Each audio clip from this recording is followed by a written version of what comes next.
کہ میں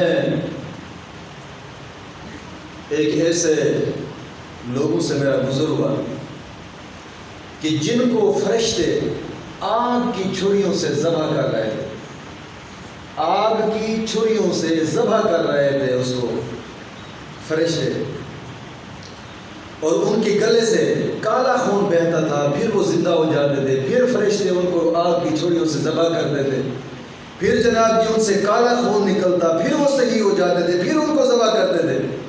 وہ اس عذاب میں مبتلا تھے۔ آقا کریم صلی اللہ علیہ وسلم فرماتے ہیں میں نے جبریل سے پوچھا کہ جبریل یہ لوگ کون ہیں؟ تو جبریل عرض کرتے ہیں یا رسول اللہ صلی اللہ علیہ وسلم یہ وہ لوگ ہیں کہ جو دنیا میں رہ کر ایک مسلمان دوسرے مسلمان کو ناحق قتل کرتا تھا۔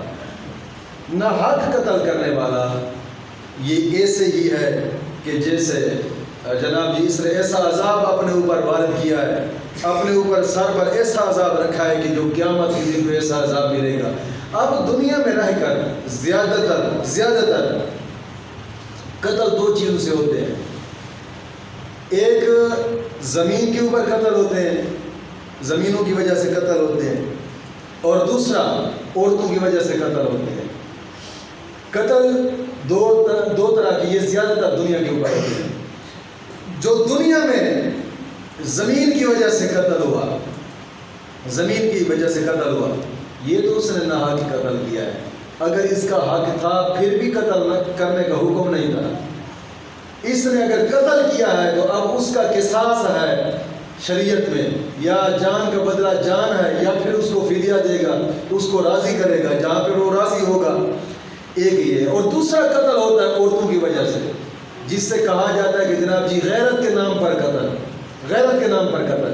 اب اس مسئلہ میں علماء کرام کا اختلاف ہے۔ بعض علماء فرماتے ہیں کہ غیرت کے نام پر قتل جو اس نے کیا ہے یہ ناجائز کیا ہے، اور بعض علماء فرماتے ہیں کہ غیرت کے نام پر اس نے قتل کیا ہے، دنیا میں تو اس کو سزا ملنی ہے، جو یہ دنیا کا جو قانون ہے دنیا میں تو اس کو سزا ملنی ہے، لیکن قیامت کے دن رب تعالیٰ اس سے نہیں پوچھے گا کہ تو نے قتل کیوں کیا۔ یہ غیرت، رب تعالیٰ کو غیرت اتنی پسند ہے نا کہ آقا کریم صلی اللہ علیہ وسلم کا ایک صحابی تھا حضور کی بارگاہ میں، یہ اس طرح کی بات چل رہی تھی۔ وہ صحابی کہہ رہا تھا یا رسول اللہ صلی اللہ علیہ وسلم اگر میں اپنی بیوی کے ساتھ کسی غیر مرد کو دیکھتا تو میں دونوں کو قتل کر دیتا۔ آقا کریم صلی اللہ علیہ وسلم نے اس کی یہ بات سنی اور مسکراتے رہے۔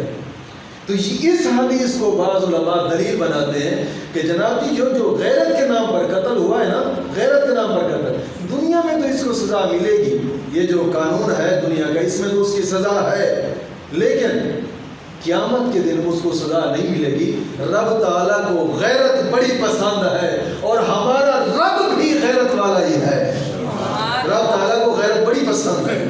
آقا کریم صلی اللہ علیہ وسلم فرماتے ہیں کہ پھر میرا گزر ایک ایسی عورتوں کے گروہ سے ہوا ہے کہ ان کے منہ کالے اور آنکھیں نیلی، آگ کے کپڑے پہنے ہوئے تھے، فرشتے ان کو آگ کے گرز سے مارتے تھے، اور وہ گدھوں کی طرح جناب جی اور کتوں کی طرح چلاتی تھی۔ میں نے جبریل سے پوچھا جبریل یہ کس کا ٹولہ ہے، یہ کون سی عورتیں ہیں؟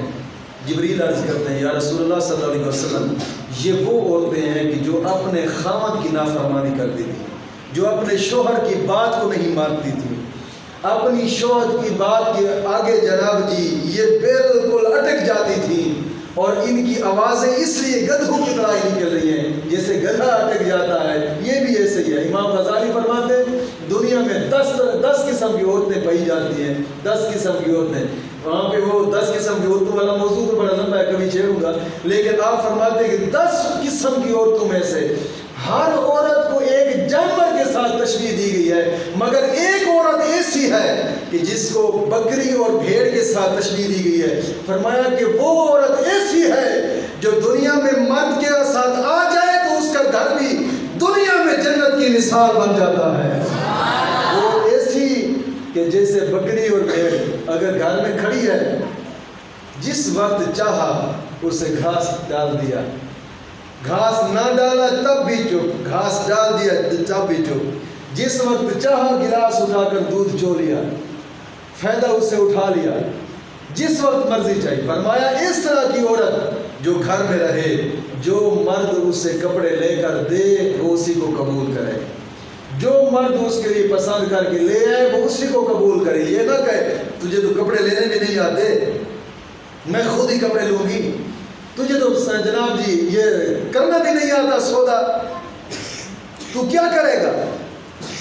تو وہ عورت رب کی بارگاہ میں قبولیت کا درجہ پا جاتی ہے جو اپنے شوہر کے آگے ہر حکم کے اوپر اپنا سر جھکا کر اپنے شوہر کے حکم کو تسلیم کر لیتی ہے. یہ عورت رب کی بارگاہ میں قبولیت کا درجہ پا جاتی ہے.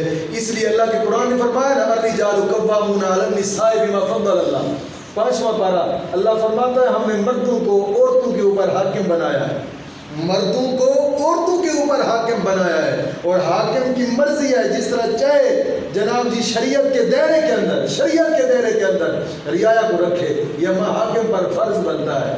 اور یہ جو مرد ہے اس کے اوپر فرض ہے کہ یہ بھی اپنی عورتوں کو شریعت کے دائرے میں رہ کر جناب یہ رعایا اس کی ان کو رکھے گا.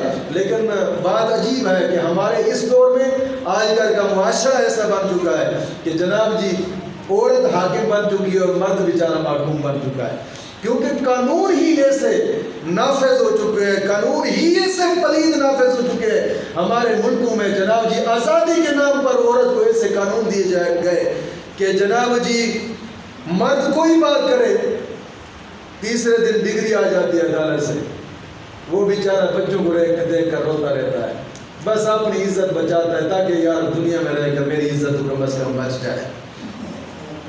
ورنہ مرد کو اللہ رب العزت نے حاکم بنایا ہے، اور مرد ہی حاکم ہے. مرد پر فرض ہے کہ اپنے گھر کے اندر جو عورتیں رہتی ہیں ان کو شریعت کے دائرے کے اندر ہی ان کی زندگی گزارے، یہ مرد پر فرض ہے. ورنہ اگر مرد یہ چیز نافذ نہ کرے گا تو الرجال قوامون علی النساء بما فضل اللہ، اللہ قیامت کے دن اس حاکم سے پوچھے گا بتا تو نے دنیا میں رہ کر اپنی عورتوں کے اوپر اسلام نافذ کیوں نہیں کیا تھا. اس لیے تو حدیث پاک ہے نا کہ قیامت کے دن ایک عورت اگر دوزخ میں گئی تو اس کے ساتھ 4 مرد بھی دوزخ میں جائیں گے، جس حدیث کی تشریح میں نے پچھلے جمعہ کی تھی.